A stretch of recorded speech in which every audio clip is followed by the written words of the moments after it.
এখন শুনবেন আজকের গুরুত্বপূর্ণ খবরের শিরোনাম। রাশিয়ার ভেতরে ড্রোন হামলার পর ইউক্রেনে আরও ধ্বংসযজ্ঞ চালানোর হুমকি পুতিনের। 2.5 মাসে গাজার উত্তরাঞ্চলে মাত্র 12 ট্রাক খাবার ও পানি বিতরণ অক্সফাম। ইউক্রেনের আরও 2 গ্রাম দখলে নেয়ার দাবি রাশিয়ার। দক্ষিণ লেবাননে হিজবুল্লাহকে ফিরতে দেবে না ইসরায়েল। মাস্ক কি প্রেসিডেন্ট হচ্ছেন, উত্তরে কি বললেন ট্রাম্প। মস্কোয় গিয়ে পুতিনের সঙ্গে সাক্ষাৎ স্লোভাকিয়ার প্রধানমন্ত্রী, কি নিয়ে আলাপ। বাংলাদেশের দুর্নীতির অভিযোগ, টিউলিপের সঙ্গে কথা বলছেন যুক্তরাজ্যের কর্মকর্তারা। রাশিয়ার ভেতরে ড্রোন হামলার পর ইউক্রেনে আরও ধ্বংসযজ্ঞ চালানোর হুমকি পুতিনের। রাশিয়ার কাজার শহরে ড্রোন হামলার পর ইউক্রেনে আরও বেশি ধ্বংসযজ্ঞ চালানোর হুমকি দিয়েছেন রুশ প্রেসিডেন্ট ভ্লাদিমির পুতিন। গতকাল শনিবার মধ্য রাশিয়ার ওই শহরে ব্যাপক ড্রোন হামলা চালানো হয়। এরপর আজ রোববার প্রতিশোধের হুঁশিয়ারি দিলেন পুতিন। টেলিভিশন সম্প্রচার করা একটি সরকারি বৈঠকে পুতিন বলেন, যারা যেভাবেই ধ্বংস করার চেষ্টা করুক না কেন, তারা আরও বহুগুণ বেশি ধ্বংসযজ্ঞের মুখে পড়বে এবং আমাদের দেশে যা করার চেষ্টা করছে তার জন্য অনুতাপ করবে। শনিবারে ড্রোন হামলাটি চালানো হয় কাজানের একটি অভিজাত আবাসিক এলাকায়। রুশ সামাজিক যোগাযোগ মাধ্যমে প্রকাশিত ভিডিওতে দেখা গেছে একটি বহুতল ভবনে আঘাত হানে বেশ কয়েকটি ড্রোন। এরপর সেখানে আগুনের বড় কুণ্ডুলি দেখা যায়, তবে ওই হামলায় কেউ নিহত হয়েছেন কিনা তা জানা যায়নি। কাজান শহরের দূরত্ব রাশিয়া ইউক্রেন যুদ্ধক্ষেত্র থেকে 1000 কিলোমিটার দূরে। প্রায় 3 বছর ধরে চলছে এই যুদ্ধ। তবে সম্প্রতি রাশিয়ার বিভিন্ন অঞ্চলে আকাশপথে হামলা বেড়েছে। কাজান তার সর্বশেষ উদাহরণ। 2.5 মাসে গাজার উত্তরাঞ্চলে মাত্র 12 ট্রাক খাবার ও পানি বিতরণ অক্সফাম। গাজার উত্তরাঞ্চলে মানুষের মধ্যে গত 2.5 মাসে 12 ট্রাক খাবার আর পানি বিতরণ করা সম্ভব হয়েছে বলে জানিয়েছে আন্তর্জাতিক দাতব্য প্রতিষ্ঠান অক্সফাম। এর মধ্য দিয়ে অবরুদ্ধ এলাকাগুলোয় মানবিক পরিস্থিতির ক্রমবর্ধমান অবনতির বিষয়ে সতর্কতা দিয়েছে প্রতিষ্ঠানটি। গত শনিবার পর্যন্ত হালনাগাদ তথ্য উল্লেখ করে এক বিবৃতিতে অক্সফাম জানায়, মানবিক সহায়তার খাবার ও পানি নিয়ে গাজার উত্তরাঞ্চলে প্রবেশের জন্য গত 2.5 মাসে 34টি ট্রাককে অনুমতি দেওয়া হয়েছিল। তবে ইসরায়েলের সামরিক বাহিনীর ব্যবস্থাপনাগত বিলম্ব ও বাধার কারণে বেসামরিক ফিলিস্তিনিদের মধ্যে মাত্র 12টা খাবার ও পানি বিতরণ করা সম্ভব হয়েছে।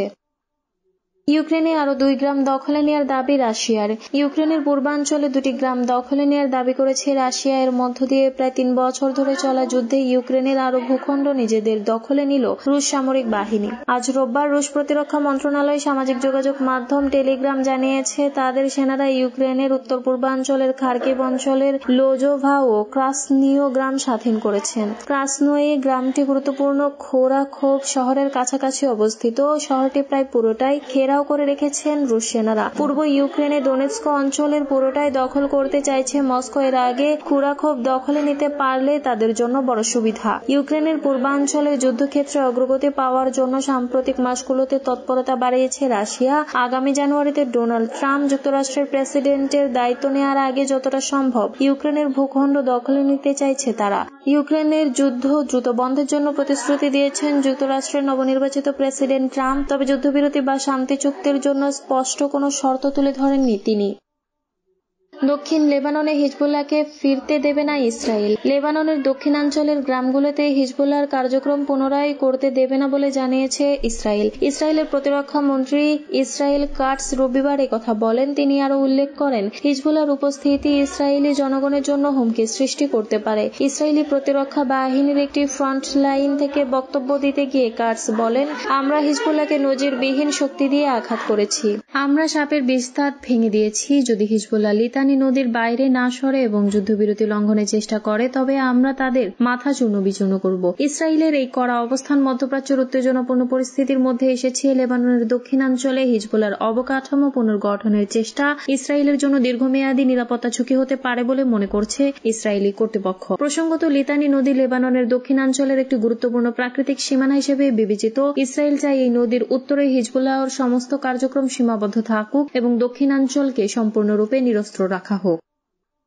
মাস্ক কি প্রেসিডেন্ট হচ্ছেন, উত্তরে কি বললেন ট্রাম্প। ইলন মাস্ক কি কোনোদিনও যুক্তরাষ্ট্রের প্রেসিডেন্ট হতে পারবেন? এই প্রশ্নের জবাবে গতকাল রোববার নবনির্বাচিত মার্কিন প্রেসিডেন্ট জোর দিয়ে বলেছেন না। এক্ষেত্রে তিনি প্রেসিডেন্ট হওয়ার জন্য জন্মসূত্রে যুক্তরাষ্ট্রের নাগরিক হওয়ার নিয়ম স্মরণ করিয়ে দিন। অ্যারিজোনা অঙ্গরাজ্যের ফিনিক্সে অনুষ্ঠিত রিপাবলিকান দলের একটি সম্মেলনে ডোনাল্ড ট্রাম্প বলেন, আমি আপনাদের বলতে পারি যে তিনি প্রেসিডেন্ট হতে পারবেন না। টেসলা ও স্পেস এক্স এর মালিক ইলন মাস্কের জন্ম দক্ষিণ আফ্রিকায়। তার সম্পর্কে ট্রাম্প বলেন, আপনারা জানেন তিনি কেন যুক্তরাষ্ট্রের প্রেসিডেন্ট হতে পারবেন না, কারণ তিনি এই দেশে জন্মগ্রহণ করেনি। যুক্তরাষ্ট্রের সংবিধান অনুযায়ী দেশটির প্রেসিডেন্ট হতে হলে জন্মসূত্রে সে দেশের নাগরিক হতে হবে। ডোনাল্ড ট্রাম্পের প্রশাসনের ব্যাপক প্রভাবের কারণে ইলন মাস্ককে প্রেসিডেন্ট মাস্ক বলে কটাক্ষ ও সমালোচনা করেছে ডেমোক্রেটিক পার্টি। এই সমালোচনার জবাব দিয়েছেন ডোনাল্ড ট্রাম্প। মাস্কের কাছে প্রেসিডেন্ট পদ হস্তান্তরের বিষয়ে ট্রাম্প উপস্থিত জনতার উদ্দেশ্যে বলেন, না, এমনটি ঘটছে না। ডোনাল্ড ট্রাম্পের উপর ইলন মাস্কের প্রভাব ডেমোক্র্যাটদের আক্রমণের মূল হাতিয়ার হয়ে উঠেছে। একজন অনির্বাচিত নাগরিক কিভাবে এত বেশি ক্ষমতার অধিকারী হতে পারেন তা নিয়েও প্রশ্ন উঠেছে। এদিকে ইলন মাস্কের প্রভাবে একটি সরকারি তহবিল প্রস্তাবও বাতিল হয়ে গেছে।